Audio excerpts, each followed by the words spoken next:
A jerin manyan biranen Afirka, babban birnin Niamey na ƙasar Nijar ya yi nasarar zamowa babban birni na bakwai a cikin manyan biranen ƙasashen Afirka, wanda ya fi inganci wajen tsaron lafiyar al'umma da kuma iya tsara manyan tarurruka irin na ƙasa da ƙasa na diflomasiya da kuma manyan wuraren da ake sauke baƙi su yi walwala cikin aminci ba tare da wani matsala ba. Wannan ƙididdiga ba Nijar ba ce ta da ita.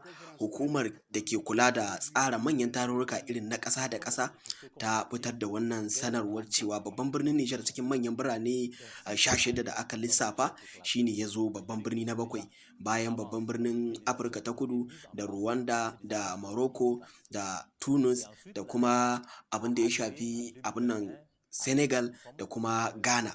Shine babban birnin Nijar ya zo a matsayin babban birni na bakwai, kuma hakan ya samu ne ta dalilin yadda mai girma shugaban ƙasa tare da sauran hukumomi da firaminista Uhumudu Muhammad suka yi ƙoƙarin canza tsarin taswirar babban birnin Yamai da kuma tsabtace shi, sannan da kuma ƙoƙarin sauƙaƙa al'amuran da suka shafi shige da fice, kama daga abin da ya shafi hilin jirgi, abin da ya shafi masana'antu, inganta masana'antu entreprise kenan, da sauran abubuwa dai daban-daban waɗanda suka shafi ƙara jawo baƙi su shigo ƙasa, walau 'yan yawon buɗe ido, walau kuma abubuwa dai daban-daban.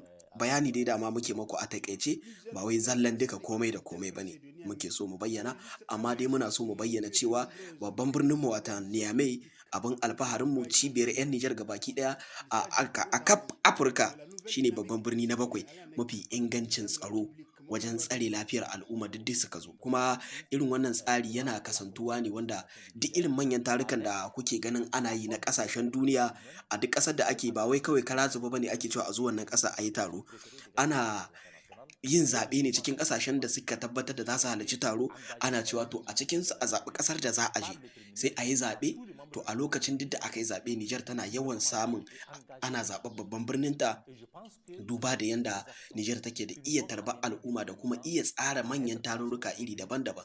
Domin yanzu haka, kama daga farkon wannan wata na Jun da ya kama har zuwa kusan ƙarshen shi, za a ci gaba da gudanar da wasu muhimman tarurruka iri daban-daban, walau na waƙe-waƙe, walau na tattalin arziki, walau na zaman lafiya da dai sauransu. Abin da ya shafi kuma harkar yawon buɗe ido, babban birnin Nijar yana ɗaya daga cikin manyan birane shi ma, wanda za ka zo ka yi rayuwa cikin aminci, cikin salama, har ka koma ƙasarka ba tare da ka fuskanci wani ƙalubale ba.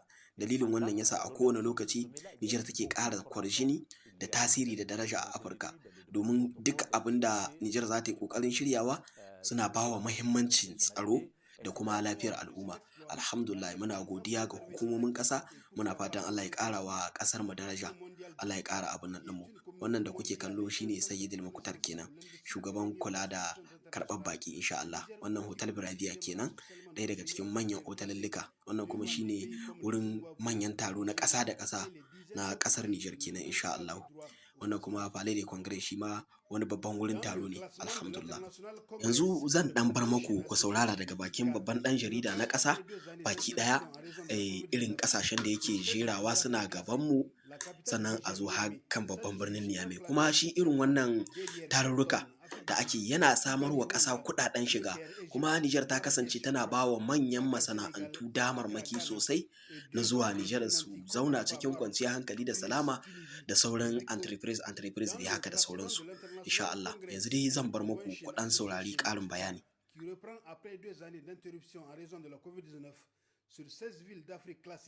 La capitale du Niger, Niamey, s'adjuge un flatteur 7e rang derrière Cape Town, Afrique du Sud, Kigali, Rwanda, Le Caire, Égypte, Marrakech, Maroc, Dakar, Sénégal et Accra, Ghana, et devant des villes nantis comme Rabat, Maroc, Tunis, Tunisie et Victoria Falls, Zimbabwe.